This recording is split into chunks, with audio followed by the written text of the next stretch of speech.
Season on the line, 4th and 11. Butka looking downfield, throwing. Incomplete, broken up at the 10-yard line. And Oak Ridge is headed to the NJSIAA Central Jersey Group 5 Championship game. There's one in the flat. Good catch that time by Ransom. Ransom with a lot of room. And a good block by Delonzo down the field. And Ransom is gone. 57 yards to the house. 2-2. Swung on and miss. Strike 3. St. James Smithtown has done it. They are the 2025 New York State Little League Baseball Tournament champions. Drops back, throws all the way to his right. Has a man down the field, and he's got him! First play of the drive, touchdown, New York Green Wave! Sanioki's season on the line. Goal to go from the 2. Kyles looks to run with it. Pitches it to Sip. He grabs it. He's in for the touchdown. The final 25, and they're neck and neck. Kane looks like they have just a dash of a lead. Salisbury taking first. What a race.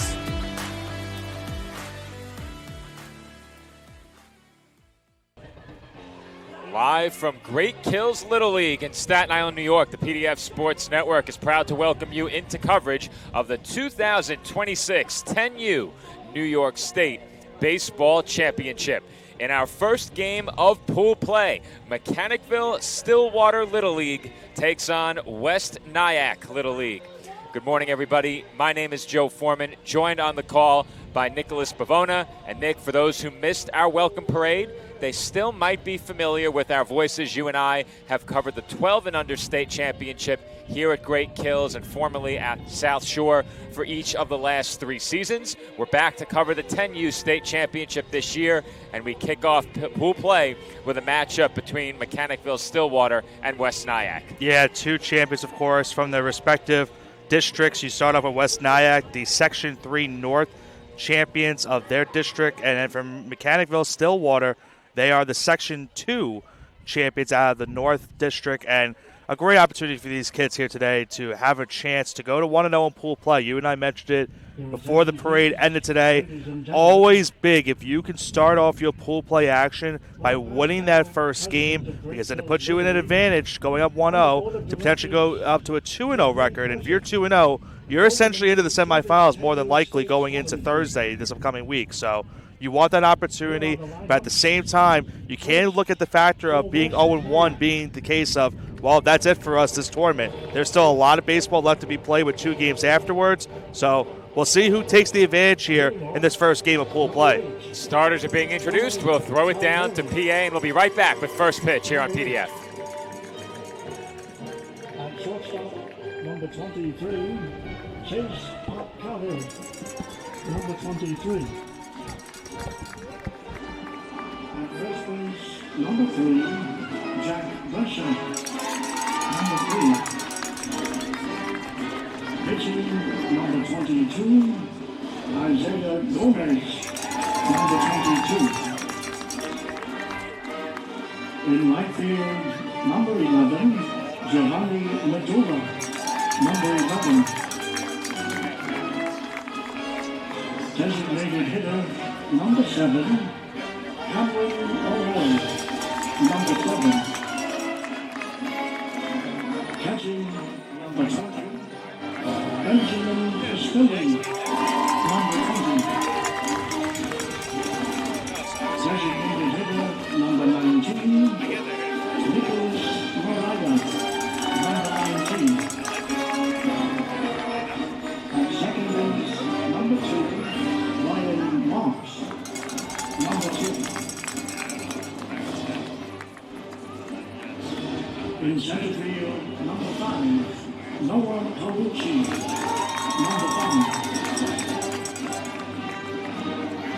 In left field, number 15, Gideon Gilly, number 15.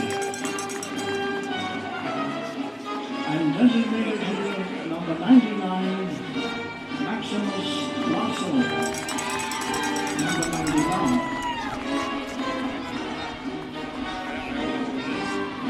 The coaches, Robert Brescia and Mike Medula.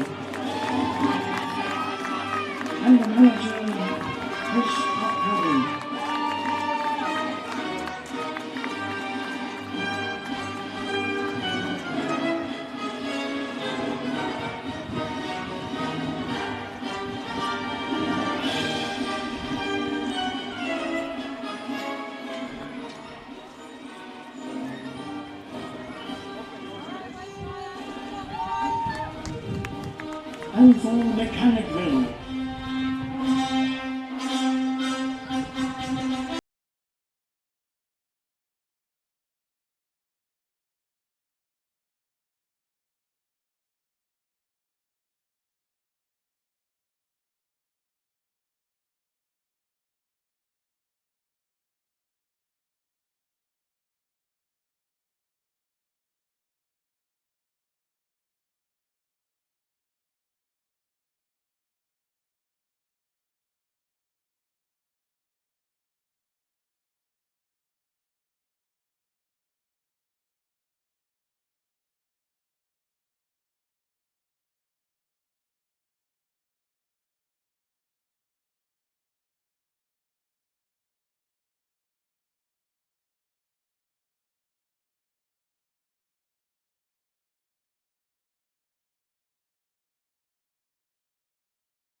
By removing your caps and singing along to our national anthem.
For today's game, at second base, George Maguire. Behind home plate, Dominic Kalakapa. Official scorekeeper, Matty Paul. Scoreboard operator, James Ronaldo.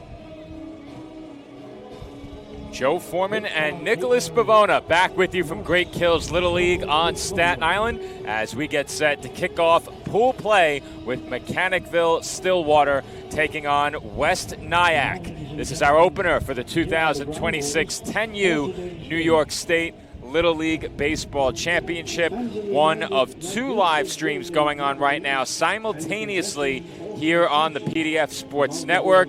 Our colleagues here at PDF, David Pizzuto and John McCooch, are on the call as Twin Town takes on Vestal over on the senior minor field. So if you are looking for that game, it is live now right here on PDF. Same place, different live stream. Check out our playlist on our YouTube page for the full schedule of games. And, of course, both of our live games right now are streaming as part of that playlist. But, Nick, we've talked about it. So important to win the first game of pool play. It sets you up with a chance to possibly lock up a spot in the semifinal as early as tomorrow. You'd love to do that if you're any of these teams.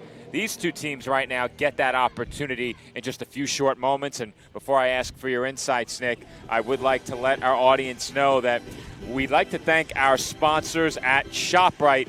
ShopRite, a big sponsor of this week's state championship. Over at ShopRite, you can get more, save more, and enjoy more. Stock up on fresh foods, household essentials, and unbeatable weekly specials. Shop smart, shop local, and shop happy. ShopRite has you covered for every meal and every moment. ShopRite is a proud sponsor all week long here at the 10U New York State Little League Baseball Championships. Nick, abbreviated insights before first pitch. It goes without saying, Joe. Great opportunity for these kids to go 1-0 and get you the abbreviated, proverbial head start of things. I mentioned in the welcome parade, I will say it quickly, watch out for the outfield conditions. It is very wet out there here today. Something to keep an eye on throughout the day here at Great Kills. A lot of rainfall here in New York City yesterday. The weather today could not be better. First pitch from Tommy Abbott on the way, up and in, ball one. Dominic Caldera leading off for West Nyack. West Nyack, the visitors in this game. And quickly, it's a 2-0 count on the West Nyack third baseman Caldera. 2-0. In for a strike, 2-1.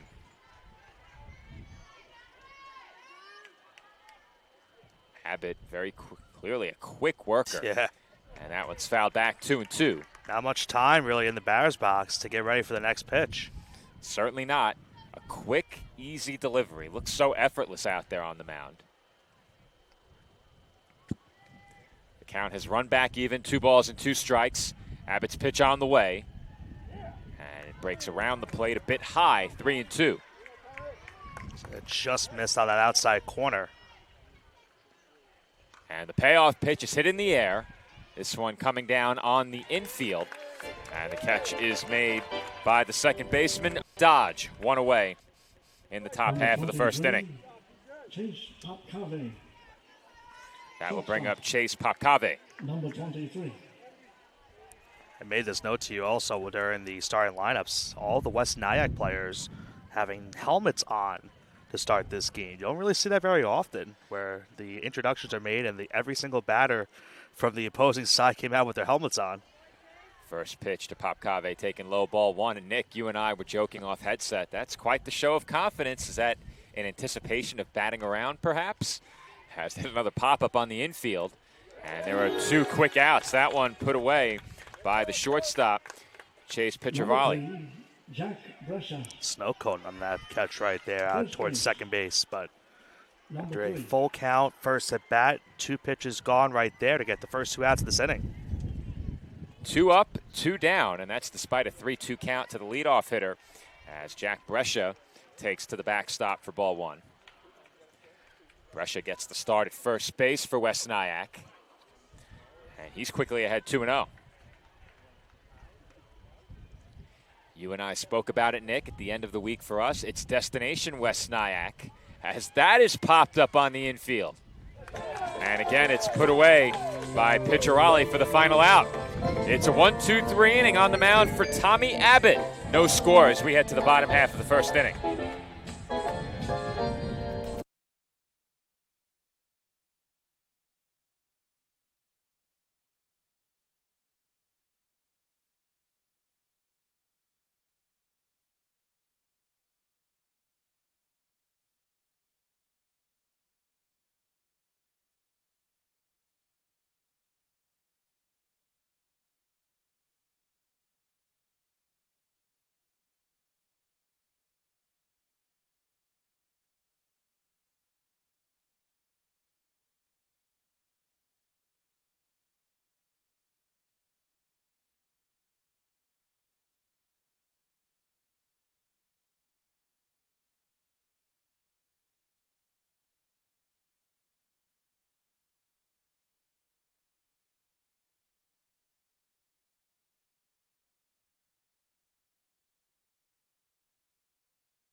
We are back from Great Kills Little League on Staten Island. Joe Foreman and Nicholas Bavona on the call for this first pool play matchup between Mechanicville-Stillwater Little League and West Nyack Little League.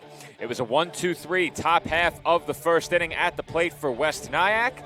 Tommy Abbott fell behind a couple of hitters on the mound for Mechanicville-Stillwater. He was able to induce 3 infield pop-ups. And now his counterpart, Isaiah Gomez, takes to the hill for the bottom half. Yeah, I mean, good start from Mechanicville on the mound, getting those first 3 outs. And you mentioned not one of those going out of the infield. So now we'll see how West Nyack does on their side of things on the mound. But a chance for Mechanicville to get the first run of this game, as I'm right now trying to see if I can get a look towards our left, Joe. We do have a score in that game right now. It is 2-0 Twin Town. They're in the top half of the first inning still. Quick runs on the board for Twin Town. They officially opened the scoring at this year's state championship. But as we watch Isaiah Gomez getting warm coming out of break here, I was comparing his delivery to the effortless delivery of Tommy Abbott. Didn't seem like he was putting too much behind those pitches, made it look easy. I think Gomez has a much more traditional delivery to the plate. Really looks like he's getting into those warm-up tosses. Yeah, and I mean, you want that confidence in your pitcher when you're having those tosses to start off these games. We saw in the top of the first inning a nice 1-2-3 inning. Gomez would certainly love to duplicate that here in the bottom half. Leading things off, Chase Picciarelli. He's showing bunt immediately. And pulls it back at the last moment and takes a strike. 0-1 on the Mechanicville leadoff hitter.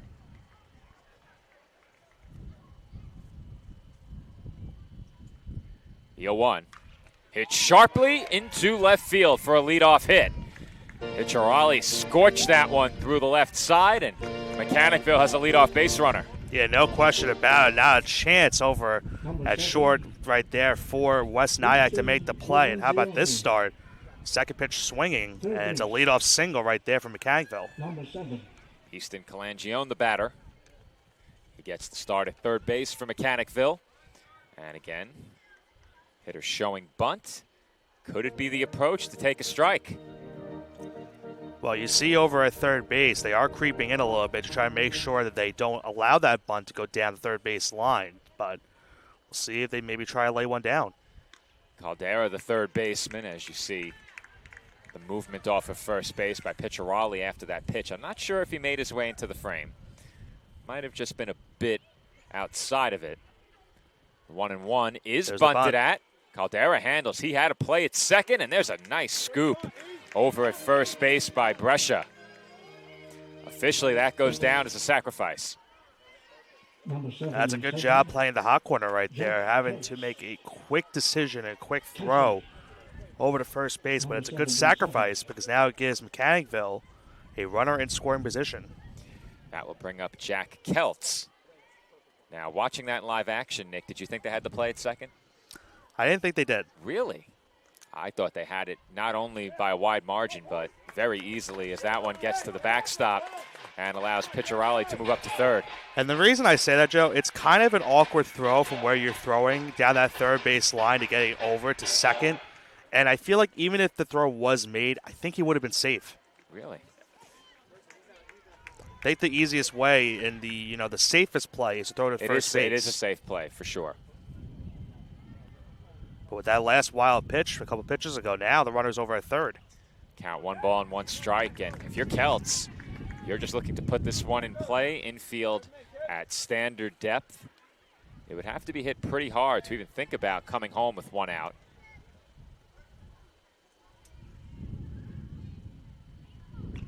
And that's bounced to third. They have a play at the plate, and now there is a rundown. Picciarelli hung up, heads back to third, and he avoids the tag. And moving up behind the play is Keltz. How about that base run right there, Joe? So Keltz reaches on the fielder's choice. They hang up Picciarelli in the rundown. He dives to avoid the tag. Everyone is safe, and now Mechanicville has 2 in scoring position. How about this opportunity for Dodge right here? 2 runners on base, both in scoring position. An early danger for West Nyack. Gomez now having to try to fight his way out of this one. And Nick, that looked like a well-executed rundown. They just didn't get the tag on. And for Picciarelli on that play, I think the best part about it was he got himself a little bit out of the baseline. He gave himself enough room to avoid that tag on the outside. That was a job well done on the slide. Count even, 1 ball and 1 strike on Dodge. And it looks like he may be receiving some instruction from his third base coach.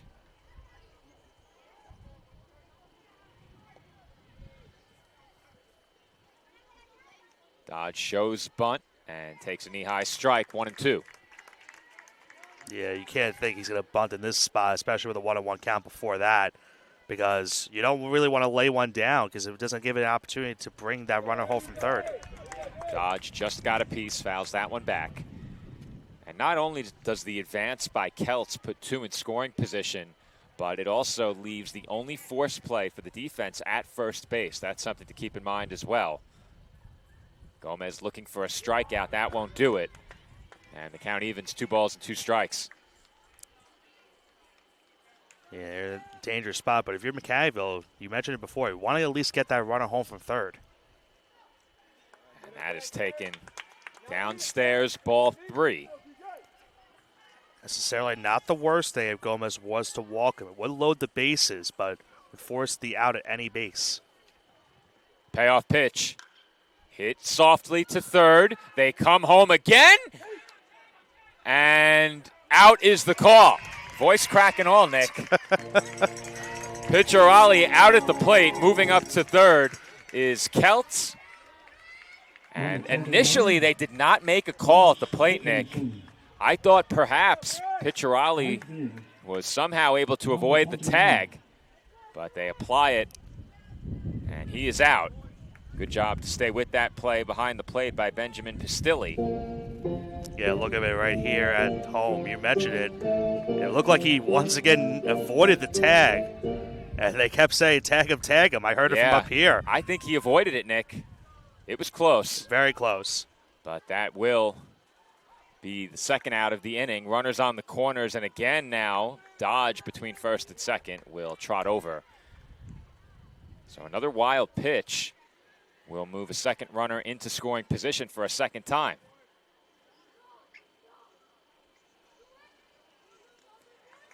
There's a swing and a miss. 0-2 the count on Bryce Dixon. Yeah, that was a big cut right there, trying to bring home those runners with one big swing, but now he's in danger of striking out. And he does. Gomez strands a pair, helped in part by his defense. A big play at the plate, cuts down what would have been the game's first run. Mechanicville turned aside in the home half of the first inning, and we head to the second with no score.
And we are back for the top half of the second inning here at Great Kills Little League. No score between Mechanicville-Stillwater and West Nyack. But, Nick, that does not mean the first inning was uneventful. Just one hit for the home team, Mechanicville. It was a leadoff base knock for Chase Picciarelli. Beyond that, the defense of West Nyack able to cut down the game's first run with a play at the plate. Yeah, very close play at the plate right there. Pitcher Raleigh got that run down at third base and avoided the tag.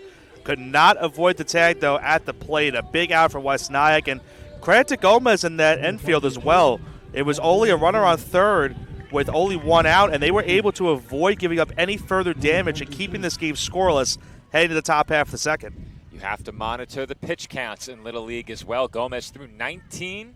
Tommy Abbott back to the mound after an 11-pitch first inning. And he misses high to Isaiah Gomez, his counterpart. The count 1-0. Always one of the better things to have here at Great Kill is to see that pitch count and see where we're at in these games later as we go into the late stages. The viewing angle for you and I, a big factor calling these games, and being able to see the scoreboard from our perch is a big help. Meanwhile, immediately 3-0 count to start this at bat here in the top half of the second. The game did begin with a full count, and here Gomez draws a 4-pitch walk. Number 11, Giovanni Medulla. Yeah, Abbott, the first 3 pitches missed high and outside. That last one just missed on that breaking ball. So Gomez gets the leadoff walk. And we'll see if West Nyack now can capitalize after that leadoff walk. It was 4 straight missed to Gomez and make it 5 straight as the first pitch to Giovanni Medulla sailed high. The ball briefly got away on the infield, but no advance. And you wonder if he misses again here, do they have maybe a mound visit or something in the infield? Try to get that confidence back, as that one is fouled back 1-1. What I always say, Nick, for a pitcher is that it becomes concerning when you throw non-competitive pitches. And I think a pitch that sails over the batter's helmet certainly qualifies, not tempting. You will never get a swing on that pitch. And when pitch count is such a big factor in managing your staff during these Little League tournaments, those add up. You throw enough of those that don't tempt the hitter in any way, and you run your pitch count up with walks, it's tough to piece that together as a manager and find the pitching to get through a full week of games. Well, maybe I spoke too soon, Nick, because he got the chase on a very high pitch there. That one was way upstairs. Almost chest high on that one. That one was up there. But that's a big one to even the count at 2. There goes Gomez. The runner is going. Gomez is safe. And a runner now in scoring position for West Nyack. Full count on the batter, Medulla. A grand chance for Medulla here now. Gomez gets second base, and now a base hit into the outfield could potentially bring home that run. You see the Mechanicville outfielders playing in. And Abbott has the strikeout. That's his first punch out. And it's a big one. It keeps Gomez at second. No advance with the strikeout. You can see it from up here in right field, Joe. The way he's throwing the ball, you have to wait on it, and you have to have a lot of patience at the plate. And you can see it right there. Medulla tried his best to get, on par with it, but just could not do anything on that. A huge strikeout to get the first out of the inning. He has a very unique release point of that baseball if you look. And that one sails to the backstop, allowing Gomez to move up to third. So they did not get the productive out on the strikeout, but they do get the advance of Gomez as Cameron Alloy took one straight to the backstop. And for the second straight inning now, a runner on third base and just 1 out in the inning. We saw that Mechanicville was not able to capitalize. Can West Nyack now capitalize? And that's a knee-high strike. Count 2-1. Where would you say Abbott releases the ball? It looks like right around his ear almost. It's hard to tell how long that ball is in his hand with that true over-the-top delivery. It's just around his ear. I would say that's probably the right, vantage point. It's hard to imagine you let it go up there, but it looks like it from our perspective as he gets Alloy to go up the ladder and chase for strike 3. Well, you mentioned it. Sometimes they won't chase that high fastball, but that's now twice in the inning that he's gotten someone to chase that fastball, and he got that one for a punch-out. That's a huge second out right there for Abbott. First pitch to Benjamin Pistilli in there for a strike, 0-1. And we talk all the time, Nick, about productive outs. With his back up against the wall, a runner on third, and just 1 out. Abbott was able to get the strikeout, and back-to-back hitters going down swinging without making that productive out. That one fouled back. It's 1-2. Strike away from getting out of this trouble right here. See if Abbott maybe goes to a breaking ball here on 1-2 to try and make him chase. Pistilli, a left-handed batter, has to dance out of the way of that pitch. 2-2.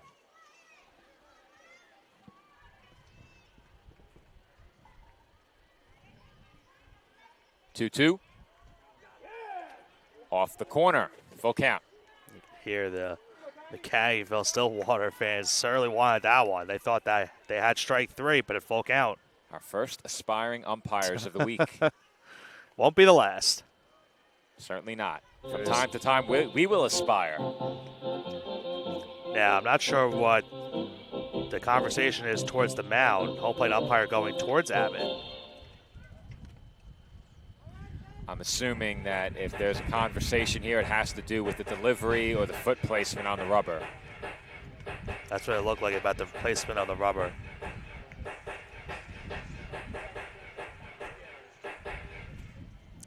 Count is full, 3-2.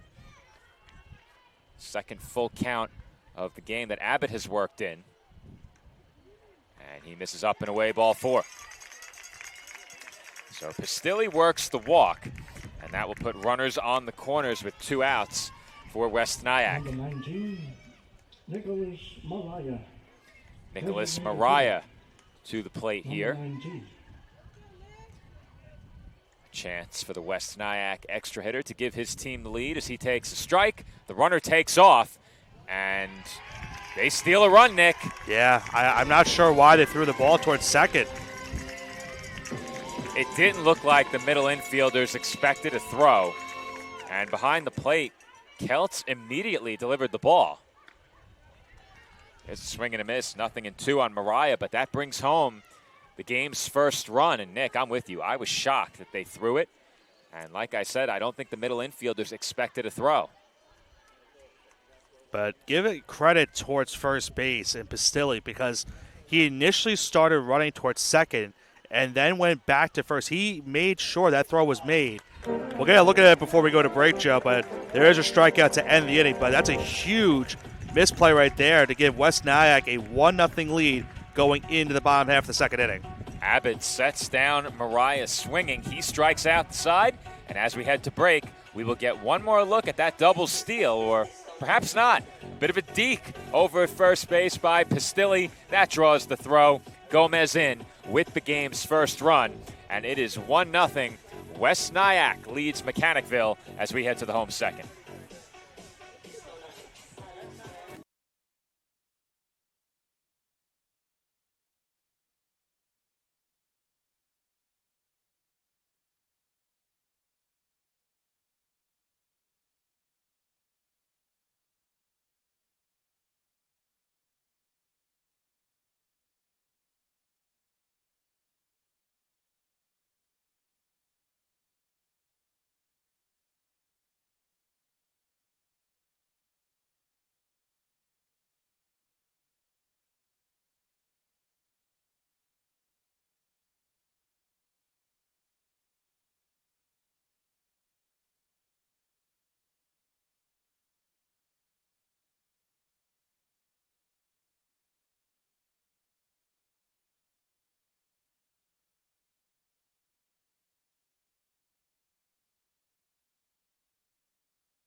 James Jordan. Jameis Jordan will lead off for Mechanicville-Stillwater as we begin the bottom half of the second inning in a 1-0 ball game. And Nick, West Nyack able to steal a run with their base running. They deke the stolen base, induce the throw, and Gomez comes home from third to make it 1-0 after he reached on a leadoff walk. Yeah, Gomez helping his own cause by stealing home on that fake out over at first base by Pistilli. Leadoff walks, Nick, they almost always come back to bite you. They certainly do, and you give you give the opposing teams opportunities if you're allowing those leadoff walks. And you remember Gomez didn't see a single strike in that at bat either. There's a bouncer to first, handled easily, and stepping on the bag for the force out is Brescia, one away in the home second. Number 1. The good news, Nick, is as much as I've confused left and right field, I have never confused first and third. Which is what I don't understand. Well, it's kind of difficult. Meanwhile, it looks like maybe we'll have some. Yeah, Mechanicville getting a reliever into the bullpen, so they pause the game for a moment. And we have the sheet in terms of pitch counts and how many pitches you can throw for certain outings, and then how much days of rest you get afterwards. So that's something to note as well. If my math is correct, should a team push a starter to the full limit, so that would be 66 plus, then they would be available for the championship only, if my mental math is correct. You would have Monday, Tuesday, Wednesday, and Thursday as your 4 calendar days, and then Friday's championship. Right. So you would be able to pitch in the championship game. But I think the only problem with that is, let's say if you get to Thursday, you would like to at least have that guy just in case if things go awry for you in that game, because that's a semifinal game. It's not like it's a pool play game where you have another opportunity. That's it for you if you can't win that game.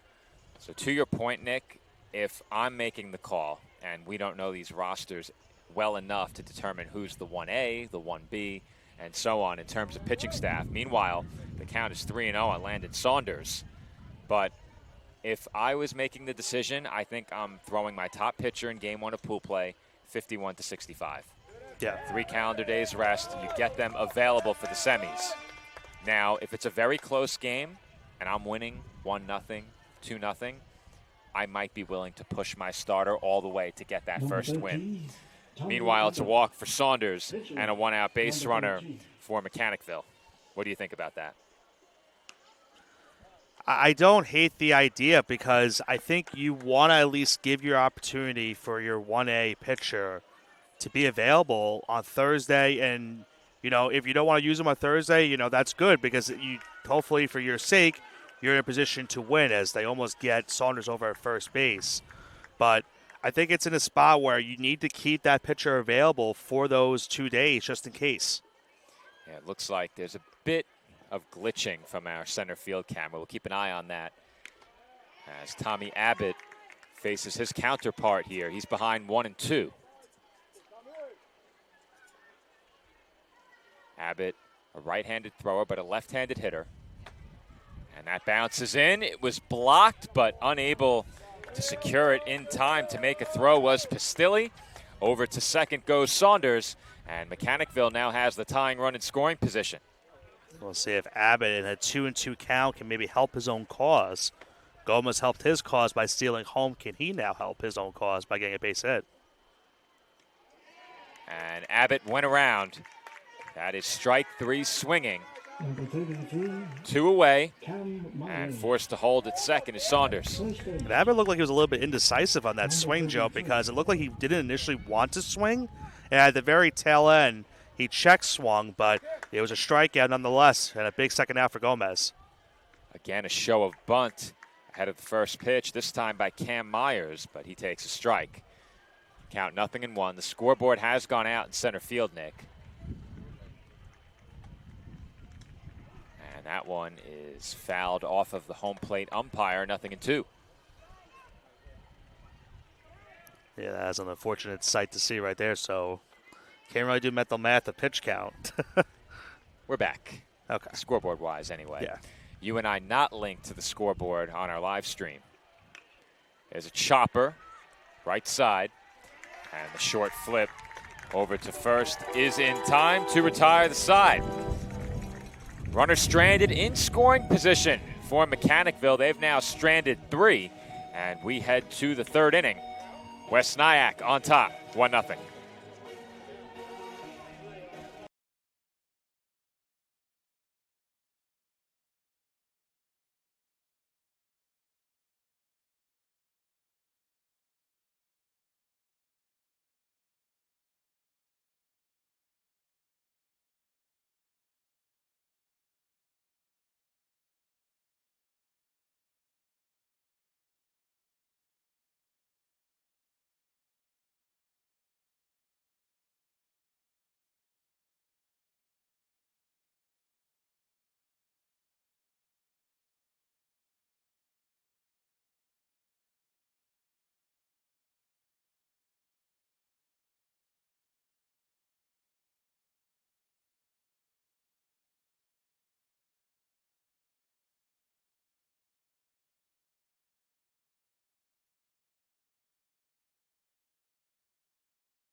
Third inning about to get started from Great Kills Little League.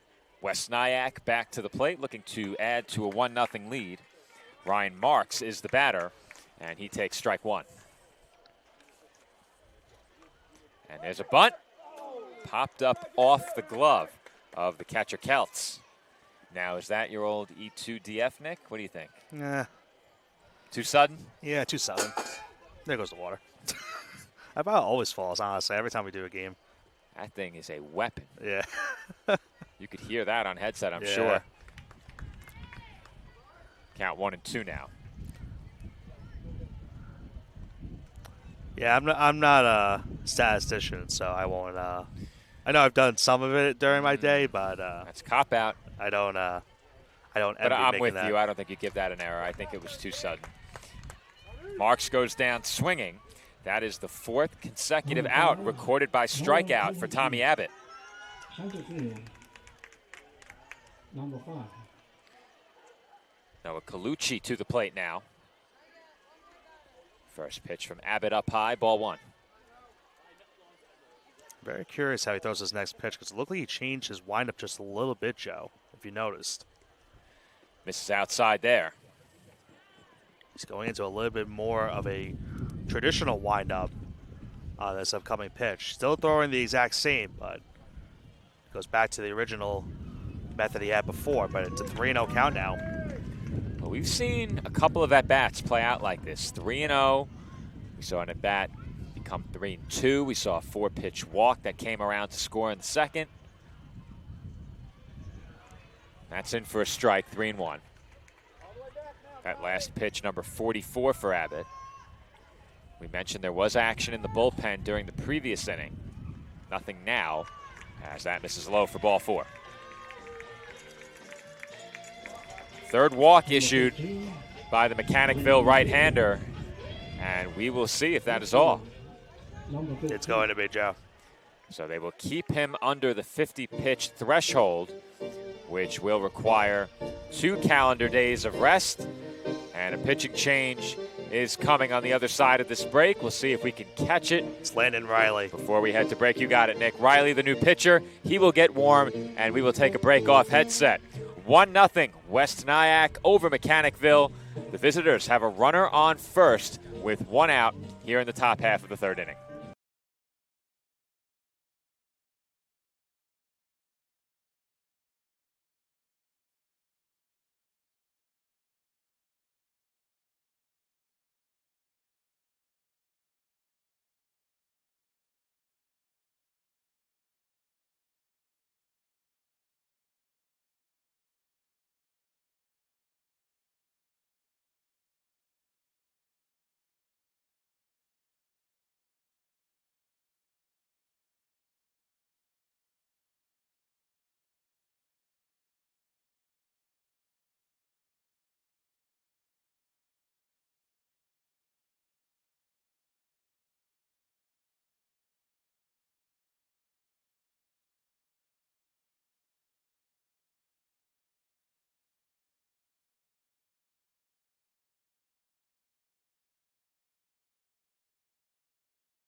First pitch on the way from the new pitcher on the side of Mechanicville. Landon Riley misses up and away. Ball 1 to the left-handed hitting Liam Healy. And the 1-0 breaks in for a strike, 1-1. Throw behind Colucci, not nearly in time at first. We see it with every pitch. The running start towards second. Pressure always on the catcher behind the plate. Keep the ball in front, and on the pitcher to keep it in the zone, or at least within range. We've seen a couple go to the backstop already on each side.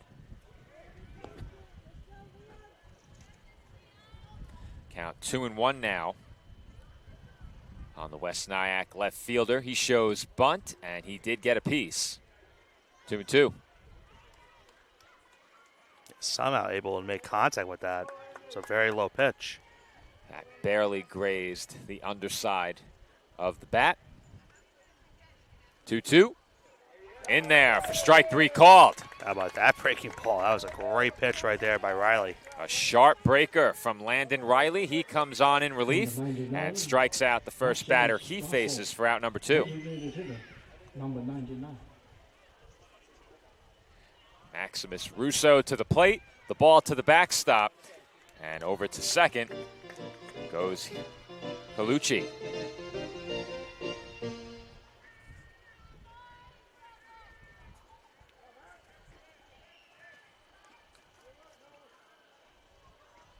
And that one is to the backstop as well. Colucci on to third. After that punch out, now back-to-back wild pitches for Riley. So now danger here. West Nyack got their first run without getting a base hit. They're having an opportunity to do so again. Grounder toward the hole, sliding stop, but no play for Dodge over at first base. It's an RBI single for Russo. Now, Nick, I don't know if that says Russo on the back of his jersey. He was announced as Russo, correct? Rosso. Okay.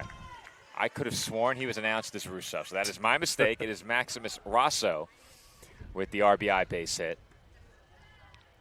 Now, I need to see whether or not I'm vindicated by the lineup card, Nick, because if not, that's my first pronunciation blunder of the week. I think we also said O.J. Dodge earlier. It's D.J. Dodge. Whose handwriting was that on the lineup card? I don't know. They gave me a copy, so I'm not taking responsibility for it. We need the official rosters, which we do have. Yeah. So that is my mistake.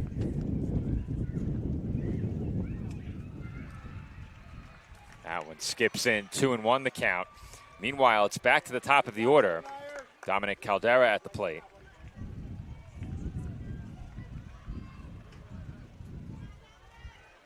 Yeah, Nick, I think I'm vindicated by the lineup card there.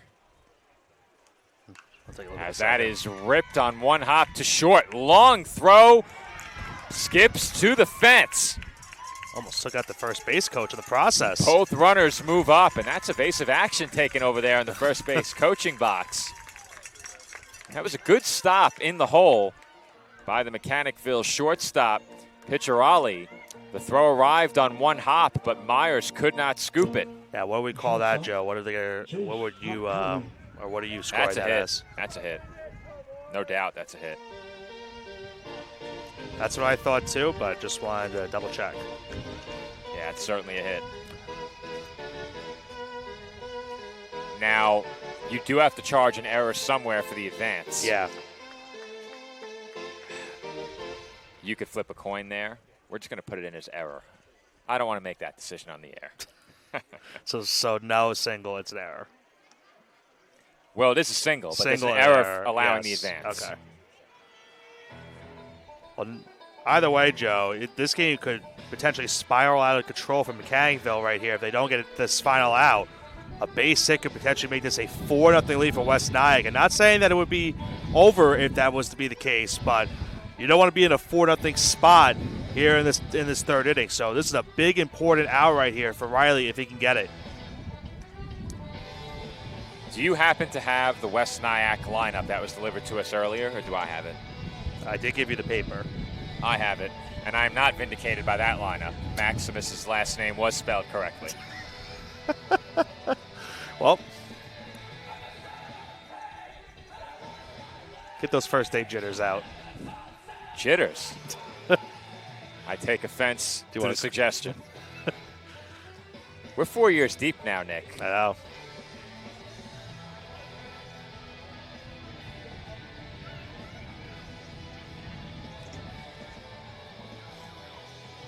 So a long conversation here.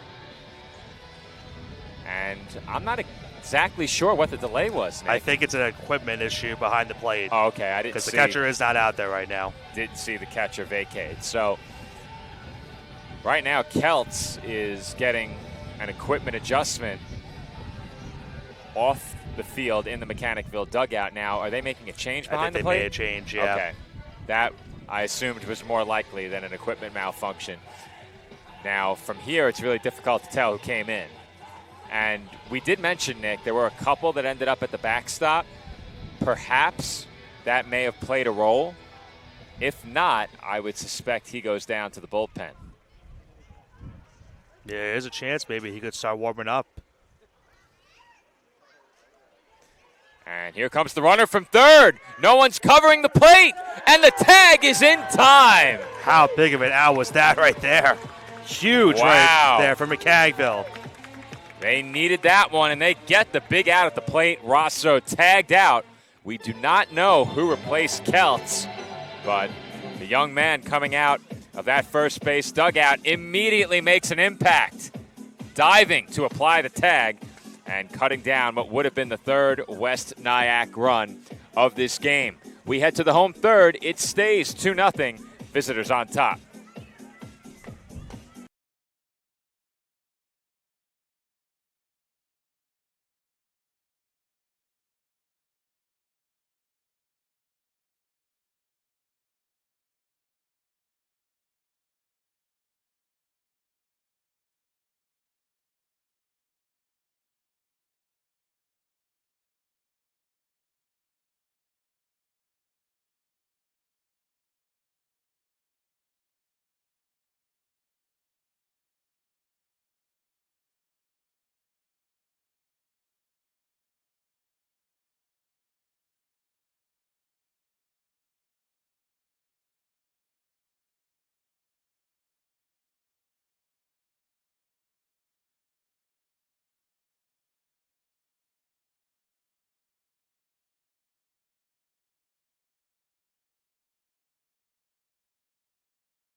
Bottom half of the third inning getting underway from great kills. Isaiah Gomez back to the mound for West Nyack, now leading by 2.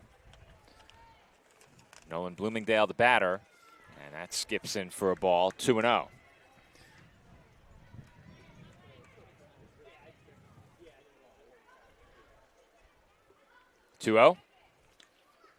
Catches the inside corner for a strike, 2-1. We've seen it time and time again, Nick, how important it is to avoid those free passes. Another walk coming around to score in the last half inning. Colucci reached on the walk, moved up 2 bases on a pair of wild pitches, came in on the RBI base hit by Rosso. That one fought off foul by Bloomingdale. It stays 2-2. I was wondering if you were going to make a comment towards Bob Shepard for his announcement earlier. Well, I don't on think. Bloomingdale. What did he say earlier? What do you think he said with the number? Ooh, he said number 0. Mm-hmm. We don't do that here on PDF. It's 0, never number 0. Yeah, I heard it and immediately grimaced. We'll have a segment between innings. You know what really grinds my gears? And there it is again, Joe. Leadoff walk to get things started. Yeah, the leadoff walk puts another runner on for Mechanicville. They've had 5 different batters reach base in this game.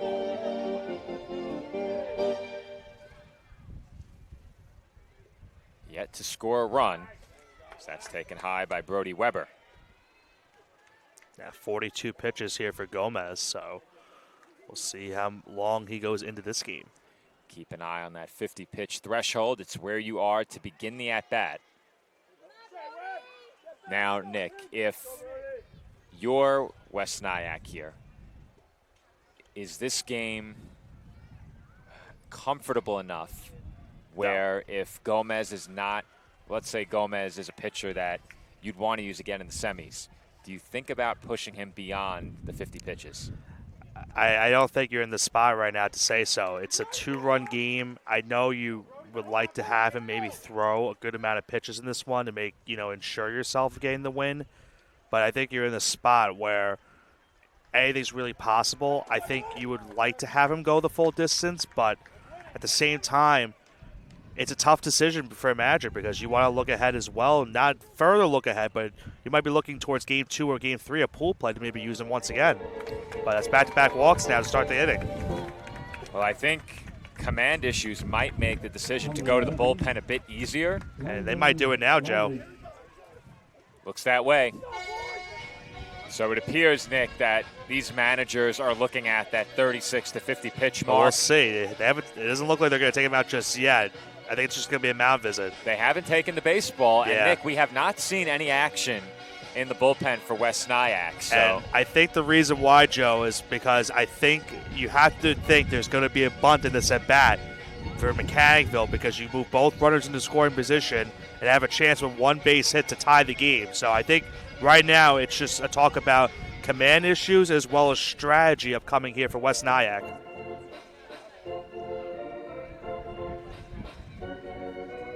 Now, Mechanicville is one of the rare lineups. We've probably seen 13 players once before, maybe twice.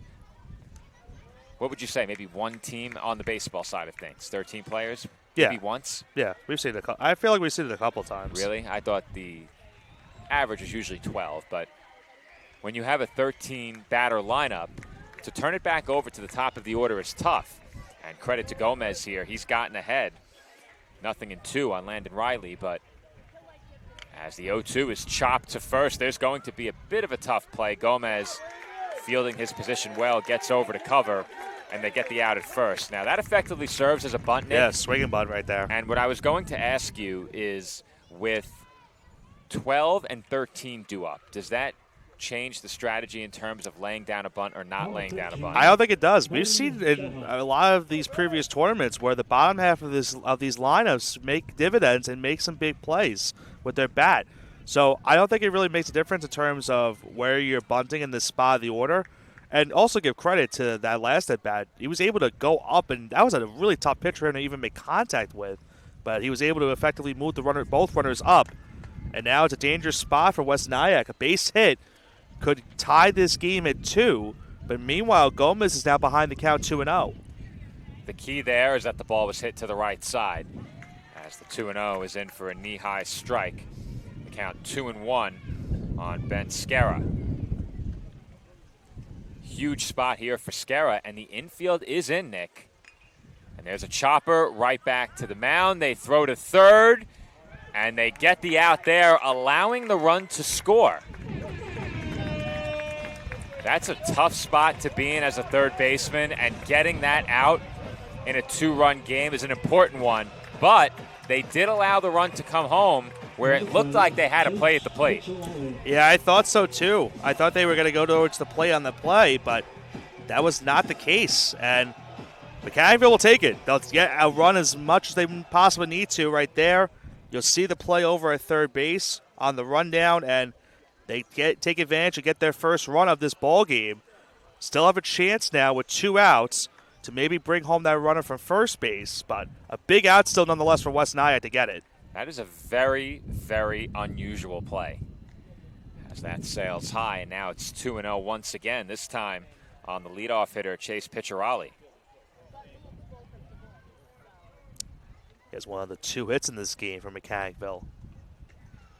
And that one skipped in the turf. It was blocked from going to the backstop, but not cleanly enough to keep the runner put over at first. And that's a big one that bounces in front of the catcher, putting the tying run in scoring position. And they're going to let him get first base on the 3-0 count. I don't mind that. We haven't seen a gapper yet, but when you have 2, 3, and 4, you have to pitch carefully here. Yeah. I think it's especially with the way he hit the ball the first time around. I think that's a big reason why down 3-0 the count. You don't want to give him a potential green light maybe on 3-0 to swing the bat. So you allow him to get first base and see now if Mechanicville can extend this inning. Another base hit could tie this game. That's a good point, Nick. If any hitter has showed us the ability to hit the ball into the gap, it's Picciarelli. He hit an absolute rocket in his first plate appearance. But getting the opportunity with 2 men on is Easton Galangione, and he takes up high, 1 ball and 1 strike. Gomez now has officially hit 60 pitches in this inning. So they might push him all the way above 66. There's no action in the bullpen, Nick, and now he's behind 2-1.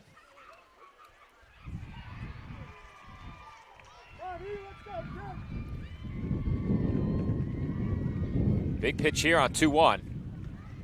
That's up high for ball 3. Throw behind the runner, and they have Picciarelli caught in a rundown and tagged out at second. Couldn't avoid that rundown this time around. That's a big mistake on the base paths by Mechanicville. You'd love to get 2 in scoring position, but ahead in the count, 3-1, your number 2 hitter, you have to give him a chance there. And that one hurts if you're the home team.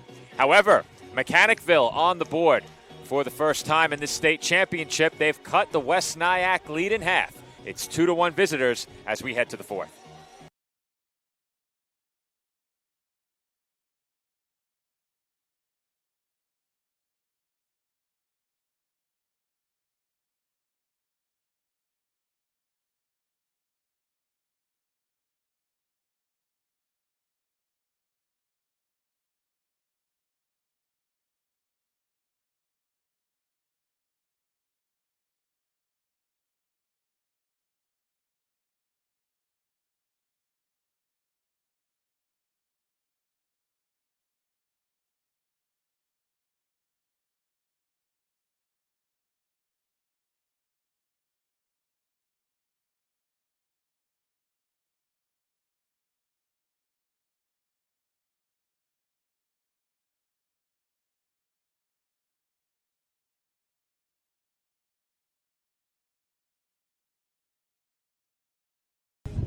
And we're back from Great Kills Little League, where the West Nyack lead has been cut in half. They led it 2-0, and through 3, it is now 2-1. The visitors in front and coming to the plate to begin the 4th. But as we get ready for the final 3 innings of this one, we'd like to thank our friends at Nationwide Bus Charter. Planning a group trip? Nationwide Bus Charter gets you there safely comfortably and on time. From school outings to corporate travel, their modern fleet and experienced drivers make every mile easy. Book your next trip with Nationwide Bus Charter. Reliable transportation wherever you're headed. Visit them at nationwidebus.charter.com. And thank you to Nationwide for being a proud sponsor all week long here at the 10U New York State Little League Baseball Championship. And Nick, you said you had a scoring update from our game on the other field. They're going into the bottom half of the fourth inning. Twin Town still leads in 2-1 going into that bottom half of the fourth inning. A pair of 2-1 games and a brief video outage over on that second live stream. So Dave and John will get to work on that. But here on the major field, we also have a 2-1 score. And West Nyack comes to the plate to begin the fourth inning. First pitch from Landon Riley taken inside by Chase Popcave. Gomez, meanwhile, we mentioned to Joe, finished with 62 pitches in that last inning for West Nyack. So you tend to think he probably will come out for the next inning in the bottom half of the fourth and try to finish this one off, at least for his outing today. He's already in that range of 51 to 65, so out. you theoretically could work him one more batter, and he would only need the 3 days rest. Yeah. There is action in the West Nyack bullpen. I think you want to give your reliever a clean inning, Nick. Yeah, I do. Absolutely. And I think, going back to the strategy we talked about earlier, I think the term of giving that 1A starter the amount of pitches he's thrown is that you have that day off on Tuesday for the skills competition and the derby. So at least give you time off. And there's a shot to straightaway center, and it gets over the glove of Saunders in center field. There is a play at second, but the throw in is not in time. And I think he was underneath it long enough to give that an error, Nick. It was hit hard, but he was there for a bit. Yeah, I think he just mistimed it on that one. I thought he looked like he was in the right spot, but you saw at the very tail end he took a jump to try to make the catch. So I think he just, unfortunately, mistimed it on that one. And a runner on second to start this inning for West Nyack. And another ball to the backstop. We'll move the runner Popcave over to third, and the go throw home now. down the line will bring him home. Play at the plate will not happen as the throw is not nearly in time. It's a wild pitch and a throwing error to bring home the third West Nyack run, and the visitors are back in front by a pair. It's 3-1. And they haven't really done it in the most conventional way here today, Joe, West Nyack, that is, in terms of getting their runs scored. They had a double steal, or if you want to call it half steal, on the base at home to get that first run, an infield single to get the second run, and then after an error in center, they get the wild pitch and then another error to bring home that third run, and they get the run back for the previous half inning. And Nick, it's apparent through the first 3 innings plus that it's going to be key, your ability to block behind the plate and your ability to manage the opposing base runners. I think those two factors are going to play a major role in which team comes away state champion by the time the week is through. Yeah, no question about it, as they had a mound visit right there during that stoppage. But if you're Mechanicville, this game's still within reach. It's only a 2-run game once again, but after getting that first run of the game in that previous half inning, give it up the way that they gave it up in this half inning is a really tough pill to swallow. So we'll see if they can bounce back. Meanwhile, lost in the wild pitch and the run-scoring error, as well as the error that preceded it, Jack Brescia now is ahead 3-0, and Riley, who came out of the bullpen and did good work in his first inning of relief, has lost the command a bit here. Yeah, I think that's why they had the mound visit, to get some confidence back into him. That breaking ball is in for a strike, 3-1.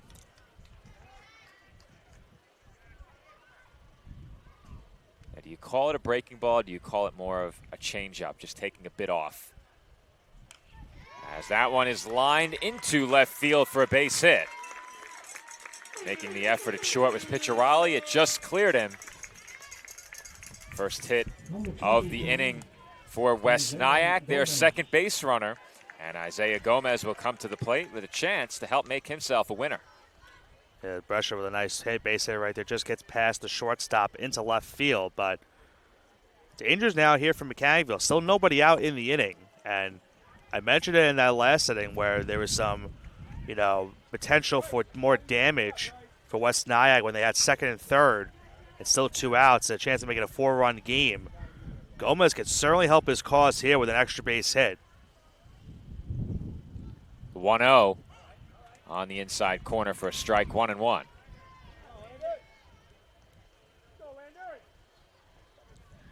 to Riley here, the goal is to limit the damage. And I think the first step is consistently find the zone as that's popped up, played on a bounce at short. And pitcher Raleigh fielded that with the bare hand. He flips to second and forces out Brescia. Yeah, not an easy play. That one fell in the infield and then took a bounce that, for pitcher Raleigh's sake, was right in front of him. He was able to bare-handed and throw it over to second base. Really no chance for Brescia to make a play on that one, to go from first to second. That pitch misses way upstairs as the wind picks up here at Great Kills. I will certainly take the wind over the heat. Nick, I have to admit, No now question. that it's over, last year was brutal in terms of weather. Yeah. Brutal. You and I have been bitten by the sunburn the last few years. We're trying to make sure that's not the case this year, as it's another wild pitch. No play on Gomez at second. And once again, West Nyack has a runner in scoring position. To put into perspective how badly I was sunburnt, the players were making fun of me when I went down to field level to get lineups, as that's lined to short, and they double off Gomez. 6-4 on the line drive double play, and just like that, Riley is out of the fourth inning. But not before West Nyack tacks on a run to their lead. The visitors now lead it 3-1. Mechanicville coming to bat when we return for the home fourth.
Home fourth inning getting started from Great Kills Little League in a 2-run ball game. West Nyack leads Mechanicville-Stillwater by a score of 3-1.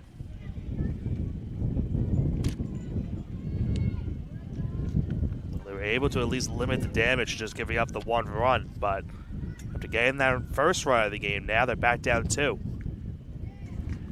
I pitch in for a strike.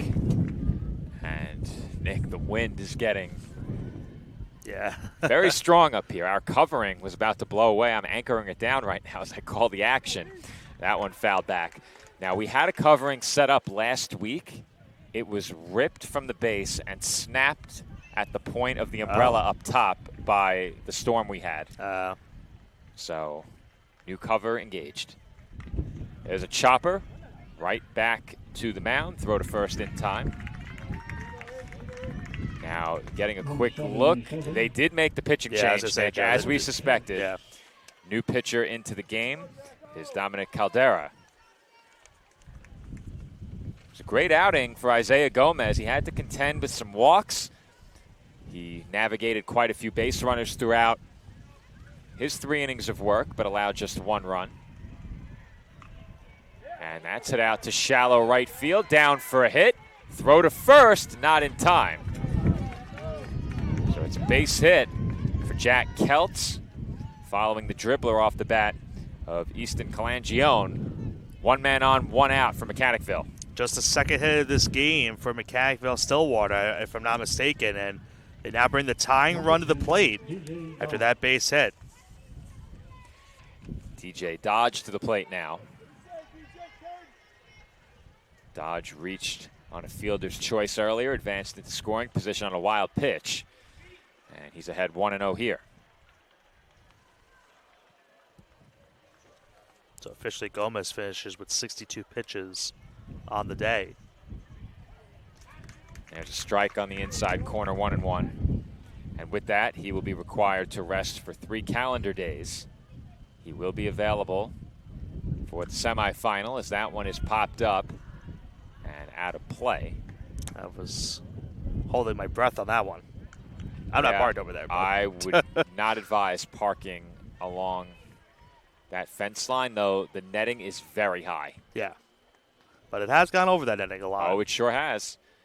That one reeled in behind the plate. I thought for a moment that ball might end up at the backstop.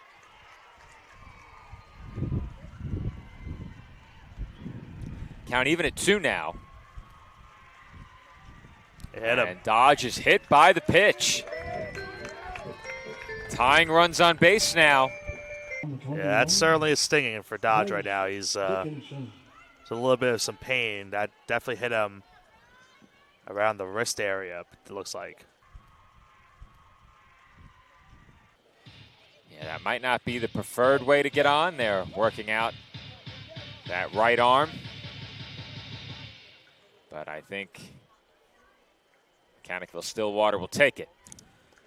Well, it certainly will, because now he's representing the tying run on base, the go-ahead runner now at the plate here. A big chance for Mechanicville-Stillwater to tie this game with an extra base hit. Dixon to the plate, and he takes high, ball 1.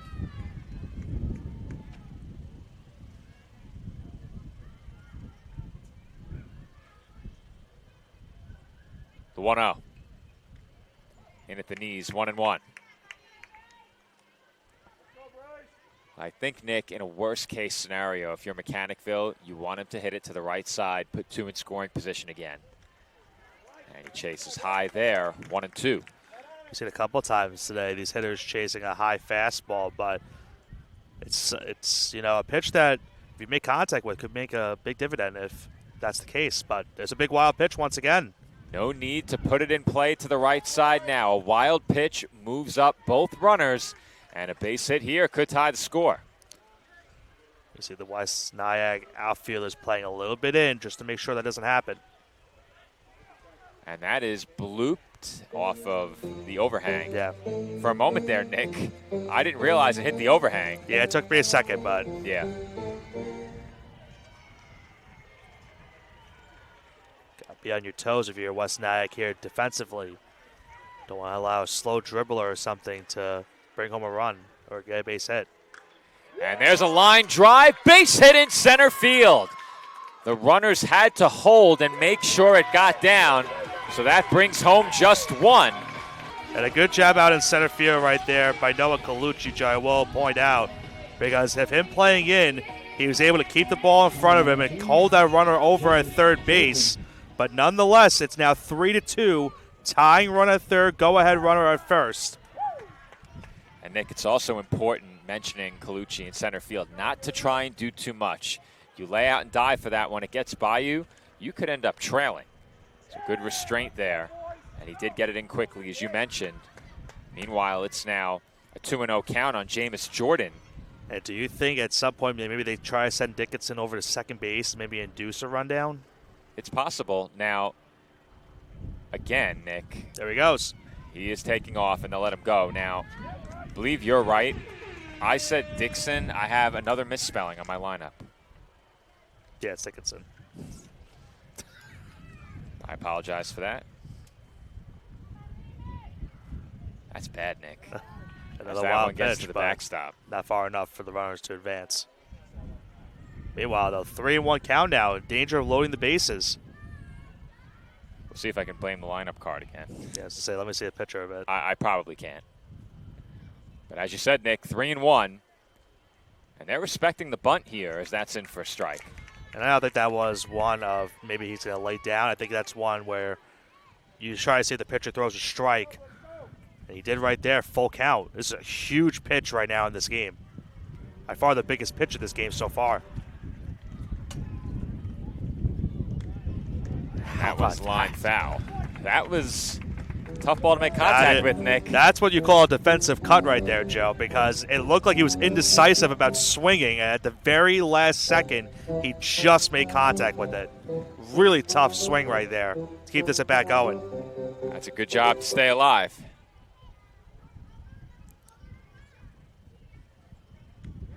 And there's a called strike 3 on the outside corner. A big punch out there for Caldera, and that keeps 2 in scoring position now with 2 outs. And now up to Landon Saunders here. We'll see if he faces a new pitcher. That looks to be the case. But how about that strikeout by Caldera before coming out of relief? A big one to keep the runners at bay. It's still second and third, 2 outs, 3-2 here in the bottom half of this 4th inning. Pitching change for West Nyack. Jack Brescia will inherit 2 in scoring position with 2 outs here in the home 4th inning. We'll be right back here on the PDF Sports Network.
And we are back in the bottom half of the 4th inning of a 3-2 ball game.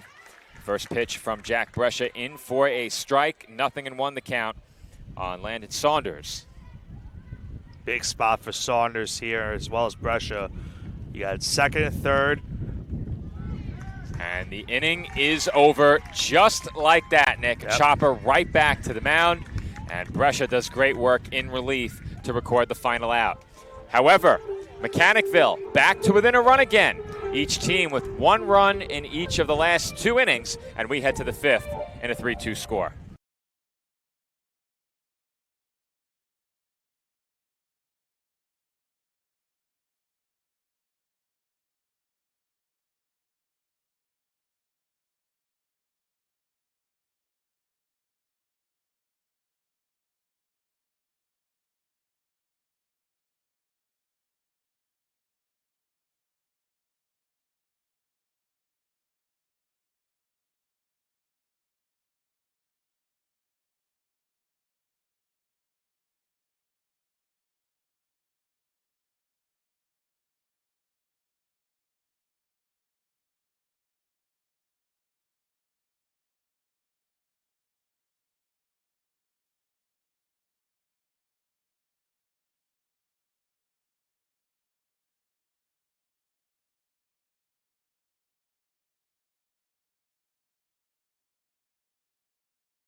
Number 7, Cameron Alloy.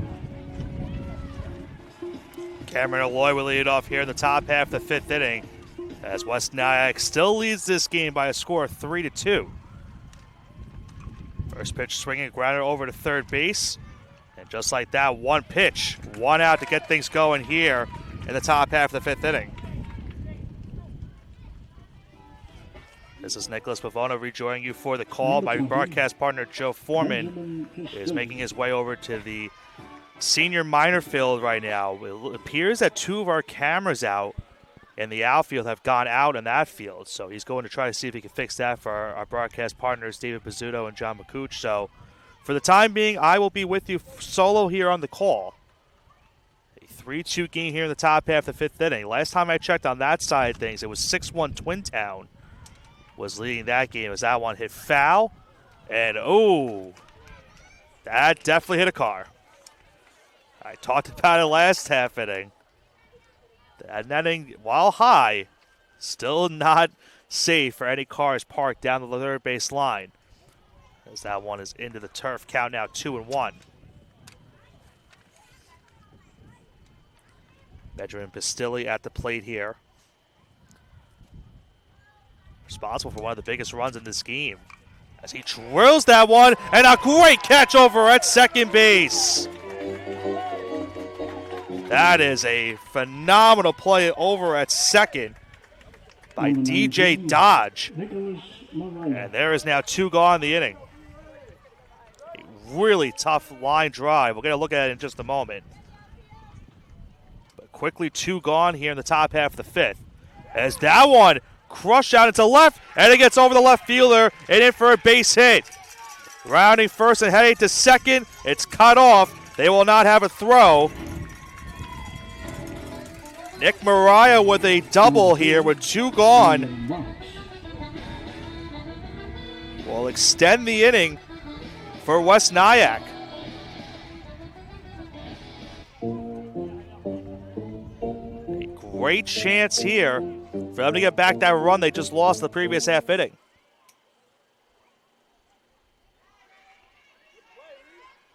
That first pitch missed for a ball, 1-0 the count. We'll get a quick look at that play over at second base. How about that snag? A huge second out, but now still danger. 1-0 in the turf for a ball. There goes the runner as Mariah will go over from first to second to third. The count now is 2-0. A lot of danger right here. If you are Mechanicville-Stillwater, as that one just misses on the outside corner, ball 3. A quick 3-0 count here to Ryan Marks. 3-0, and it plunks him. So Marks will reach first base on the hit by the pitch. And we'll see if Mechanicville-Stillwater will make a pitching change. And it looks like that is going to be indeed the case. And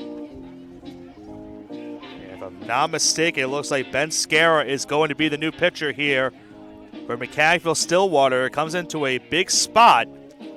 His team trailing by a run. It's going to be first and third, still 2 outs.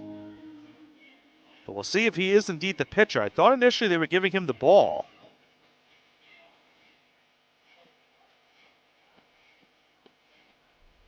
That is not the... Let's see if that is indeed the case, though.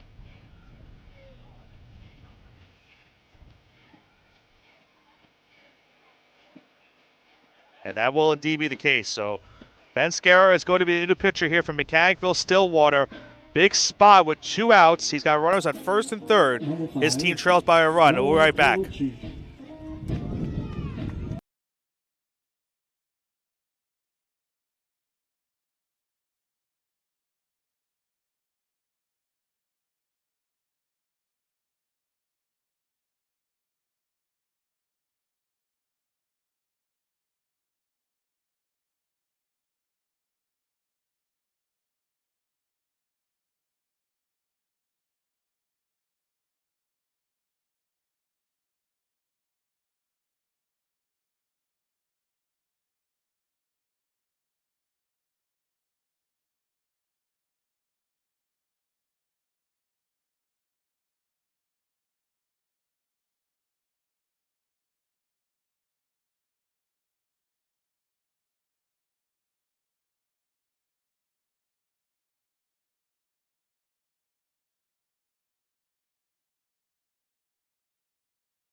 Joe Foreman back with you alongside Nicholas Pavona here at Great Kills. Had to attend to a video issue at our senior minor field, but we've gotten that sorted out. And I'm back on headset now here at the major field. Got some sprints in just in time for a new pitcher.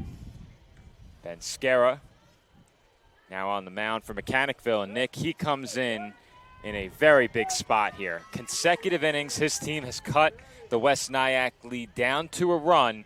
And again, the visitors threatening to make it a 2-run lead. And it may not take much. I doubt they would throw to second, Nick. I think they'll concede that base. Especially after there what are happened. 2 outs. There are two outs. But the runner on first, I think, would just get him in a rundown. Well, keep in mind, remember the first run of this game was also with 2 outs. Well, there's the advance, and you would suspect that Mechanicville was going to let them have that base. So over to second goes Marks. It's now a 3-1 count, or maybe not. Let's walk. Intentional base on balls issued to Noah Colucci, and that will load the bases. Nowhere to put him now. And this inning started pretty well for Mechanicville. They got 2 straight outs to start the inning, but the double by Mariah extended the inning. Then the hit by the pitch, and now a walk, and he hits the batter there to bring home a run. Once again, West Nyack extending their lead to 2. We saw it in the top of the 3rd, again in the top of the 4th, and now Liam Healy hit by the pitch to put the visitors up to a 3rd time here in the top of the 5th. Maximus Rosso with a great opportunity. Still bases loaded. His team once again up 2 runs. Rosso already with an RBI hit. And the count evens up at 1-1. If you're Mechanicville, you really need this out right here more than ever.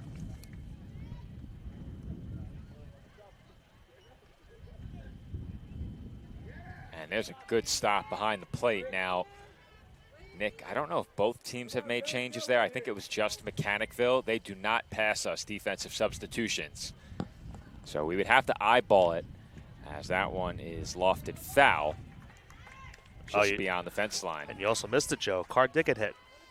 How bad? 1 to 10. I think on the top of the car, so not like the roof of the car. On the roof. Yeah. Better hope there's not a sunroof up there. You have some broken glass. That pitch sails high, and now the count is full, 3-2, where a walk could force in a run. Yeah, nowhere to put the runner, so a walk would bring home a run right here. And Rosso pops it up to 3rd. And Mechanicville will strand. The base is loaded out in the field. However, West Nyack does push across a run. They extend their lead back to a pair. Our score headed to the home 5th, 4-2, West Nyack in the lead.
And we are back from Great Kills for the home 5th. And as we mentioned prior to the break, for a 3rd time in this game, West Nyack has turned a 1-run lead into a 2-run lead. That came in the top half. Mechanicville now down to their final 6 outs. So look to do some damage in the bottom half, and they're off to a nice start.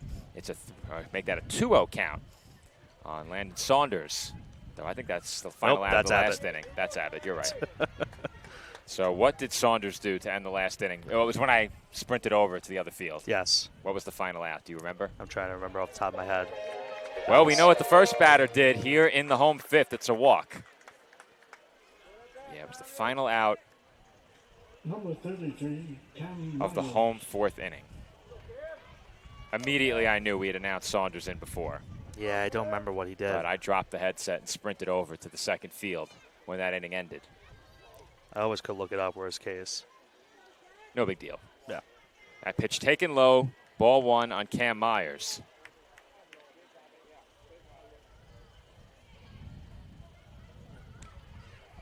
And that's in for a knee-high strike, 1-1.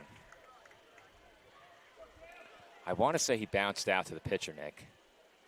I thought so, but There's I'm a double big checking. swing and a miss by Myers. Yeah, if you go back on the stream, you'll find it. yeah, I'll find it. Brescia now ahead. 1 ball and 2 strikes on the Mechanicville first baseman. There's a half swing. Brescia goes up to get it. Gets the out at second. Double play! Wow! Brescia had to go up and snag it. Threw a strike to second. And then the relay to first, perhaps even better. Joe, we don't very often see double plays here in this tournament, but when we do, they are spectacular, and you'll see it right here.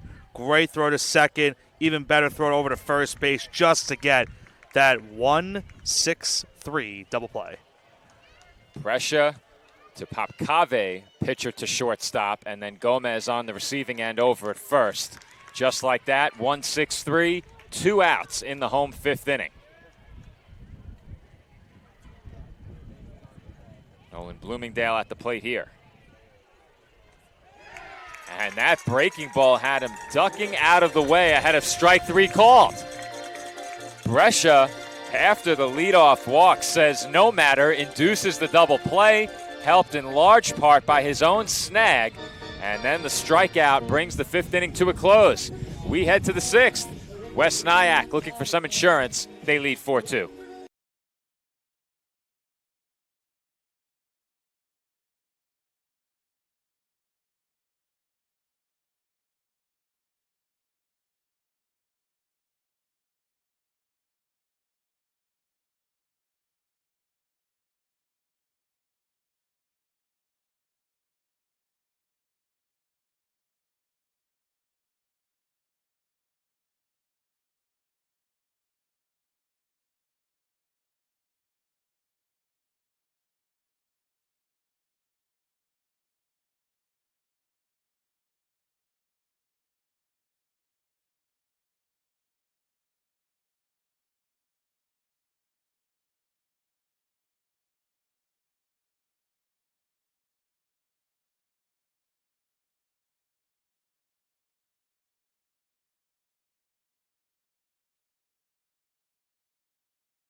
And we are back for the top half of the 6th with a bouncer to third. Throw across the diamond, a good one. Good stretch over at first base as well. By pitcher Raleigh. Very quickly, Dominic Caldera retired for the first out. Credit to the new third baseman Abbott on that throw as well. And Joe, it's my favorite thing in baseball. The pitcher's old best friend. 1 pitch, 1 out. How about 2 pitches, 2 outs? Not quite. Joe, you just had to. I jinxed it? You just had to jinx him. I jinxed it. I thought you were going to say your favorite thing was correcting me in today's case, my mispronunciations. Though, to be fair, Nick, We only ever call a game with a handwritten lineup card here. Yeah. Any other baseball game that we call, it is fully digital, online hosted live stats. Back to the old traditional days. I like the pen and paper personally. I don't like the transcribing. That's where things get lost.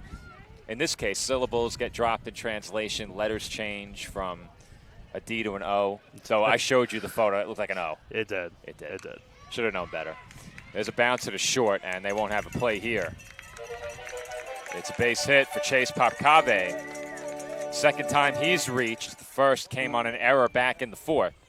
And it's a one-out base runner for West Nyack. Their 5th hit of this game, and looking for some insurance here with this 4-2 lead. Jack Brescia to the plate. And there's a passed ball, perhaps? That one was as close as it gets, I think. I don't believe it bounced. It didn't look like it did. It was just a little bit on the outside. It was the tough play to make behind the backstop. Yeah, I'll give that one a passed ball. The rest I've had is wild pitches. That one was almost a wild pitch right there. And well, I think they've gone final on the other field. I do hear some Frank Sinatra going on, so they have gone final. That's usually a signal that the end has been reached. I'd love to see what the final score of that game was. I mentioned the last time we had I can tell you, Nick, New York won. Oh. Thank you. I have an 8 for 8 chance of being correct. It's 3-1 now on Brescia. I do remember last time I checked, Twin Town was winning. And that's it out to center and caught. Jameis Jordan, who started the game in left field, is now patrolling center. Made that one look routine. 2 gone in the inning. Final was 11-1 Twin Town winning that game. And they won it 6. Yes. That's pulled down the line. Foul ball.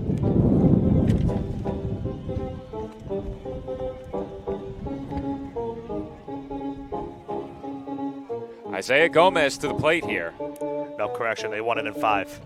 Yeah, I figured it probably ended a half inning ahead of schedule with the 10-run advantage. But the old proverbial, they get it out in front, though, Joe, with a 1-0 record. So a good start to Twin Town in this pool play.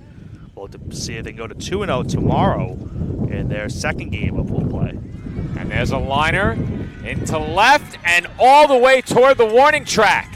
It took a funky hop on the outfield grass, got by the left fielder, and that allows Popcave to score easily. It's an RBI base hit for Isaiah Gomez, and the all-important insurance run comes home. It's now 5-2 West Nyack. Yeah, and I mentioned, earlier that the outfield could play some tricks here because of the rain, and that one might not have been because of the rain. That might have just been a weird hop. And that is hit out to right center and caught. That's a couple of nice plays out there in the inning by Jordan. And just like that, the threat comes to a close with just 1 run in. However, it's a big insurance run for West Nyack. They go in front by 3 for the first time in this game. They lead it 5-2. Mechanicville-Stillwater down to their final 3 outs.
Brody Weber.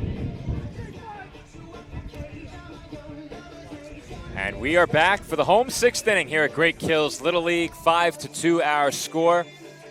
West Nyack leading Mechanicville-Stillwater. Home team down to their last 3 outs. Jack Brescia back on the bump for West Nyack. He deals a first pitch strike to Brody Weber.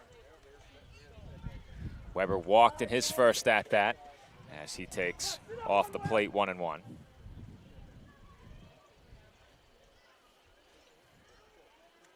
And again, he's backed off the plate just a bit, 2-1. Don't want to allow that leadoff base hit, at bat to get on base via walk or hit by a pitch, but he's in danger of walking the leadoff hitter right here. Very quickly, a 3-ball count. It is 3-1, so Brescia still very much in this at bat. Pitch count, not a concern for him, just 17. Third pitcher of the game for West Nyack, and that strike pushes the count full 3-2. Payoff on the way. Upstairs, ball 4. And now for Mechanicville-Stillwater, if they can get another runner on base, they bring the tying run to the plate. Were it not for the insurance run, Nick, this would be tying run to the plate. So that 5th run coming home was a big boost and some extra breathing room for West Nyack. First pitch out of the zone to Landon Riley for ball 1. You gotta wonder if Brescia still has some command issues in this inning. He does get a strike right there. How long of a leash would he have if you're West Nyack?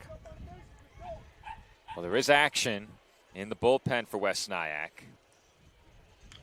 There's a chopper right back to the mound. Can they turn 2 again? No, they cannot. The throw was a bit low. Riley did not turn. They apply the tag just to be sure. And Nick, if they make that scoop, they turn another 1-6-3 double play. Yeah, very close to turning it once again, but just not able to make that catch over at first base on the low throw. But they do get the first out of the inning. That's still important, as they do call a mound visit here. I'm not sure if they're making the pitching change or they're just talking to the pitcher. Regardless, they are double play ball now effectively, Joe, for winning this game. If you're Mechanicville, step 1, get the tying run to the plate. And they will make the pitching change. Give your guys a chance. And the good news is, behind the batter, Ben Scara, they will turn it over to the top of their lineup. If Scara can get on, Chase pitcher Raleigh, who hit an absolute rocket back in the first and was intentionally walked in the third, would get a chance as the tying run. But Scara has to get on first. Yeah, all important. If he can get on, you bring it to the top of the order, give them a chance, and that's really all you can ask for. Give your top of the order a chance to make some noise and make this game a lot more interesting than it currently is right now. And we saw him getting warm very quickly, or at least I thought it was him. It was not Chase Popcave getting warm. There is still action in the West Nyack bullpen down the left field line. Nicholas Mariah is throwing in the bullpen, but Popcave is into the game in relief. So they will turn to their starting shortstop for the final pair of outs in this game. And as I said, Nick, 13 coming up. That's Scara. Behind him, it is back to the top of the order. This should be among the last of Popcave's warm-up tosses, and the action resumes right here. No more warm-up tosses as that misses high, ball 1. Well, Mechanicville's also had a couple base running mishaps in this game, Joe. Cannot afford it this late now. You have 2 outs to play with. It's very hard to go back and piece together what would be, what could have been if it were not for the base running mistakes. But you have to think, Nick, this would be at least a 2-run game, probably a 1-run game. I think a 1-run game, I agree. because of the first run of this game was a very unconventional sequence. There's a 4-pitch walk. And, Nick, it looked like the home plate umpire was about to call that a strike. I thought so, too. He did not. And, again, all of these players are all-stars, Nick. They're all very talented players. But when you have the leadoff hitter on deck representing the tying run, you hate to walk number 13 in the batting order. Yeah. Can't afford it because now Picciarelli, who had one of the better hits of this game earlier, if he's able to get on again, be big right here in mounting the comeback. And that is in for a strike, 1-1. That's a big call right there. That swings the at-bat back in Popcave's favor, but he misses badly. It's 2-1. And I have to say, Nick, as a commentator, getting used to the pace that these pitchers work at, it's an adjustment. As that's hit deep to center, that ball is over everyone. It lands on the warning track and rolls to the wall. 1 run is in. They are waving home a 2nd run. The throw to the plate in with plenty of time. And Nick, we have a rundown. And he just got back. And they got him all the way into right field goes the ball. And now they're sending Picciarelli home. They thought about it, Joe. Nick. Yeah. I cannot believe they sent the first runner home. I said it before. The base running mistakes have cost them in this game, and that just cost them an out right there. They're down to their final out. They do get a run on the board, but at what cost potentially? Picciarelli will be credited with an RBI double. The second runner was cut down. In to score was Weber. Scara trying to score from first was out at the plate, and it was not close, Nick. Yeah. Picciarelli got hung up in a rundown. He had second base, was hesitant, and then the throw was there, but it got away.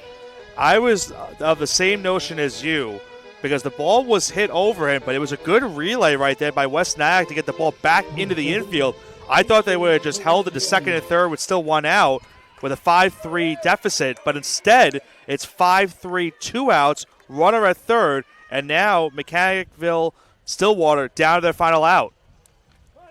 It is left in the hands of Easton Calangione.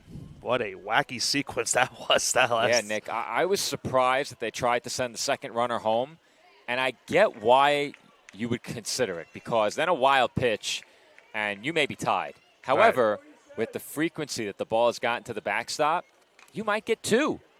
There's a grounder to short. And the throw not in time. Is not in time. That's the right call, Nick. Mechanicville stays alive. It's a ground ball infield single for Easton Calangione. In to score is Picciarelli.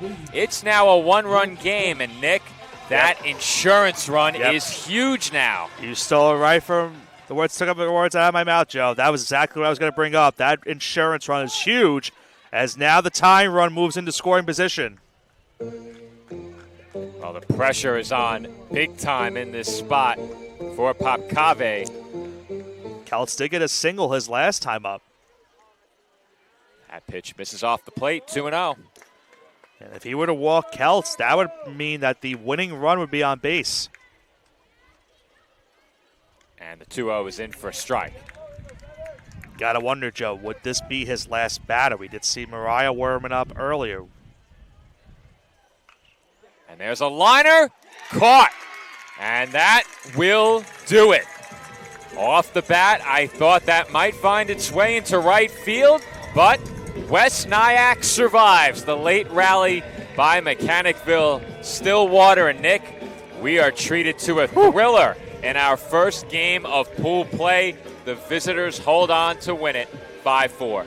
Yeah, an incredible game, Joe. And the way that these teams scored the runs was some of them were not, most of the conventional way to do it. But that insurance run for West Nyack in the top half of the 6th inning was the benefactor of this game, the biggest factor of this game, as well as that rundown we saw early in the 2nd inning. A tough one for Mechanicville-Stillwater. They battle to the very end, down 3 runs in the 6th inning. They make it a 1-run game, but despite having the runner in scoring position to potentially tie the game, not able to bring home the runner, they fall to 0-1 in pool play, but a chance still for them to get back into pool play.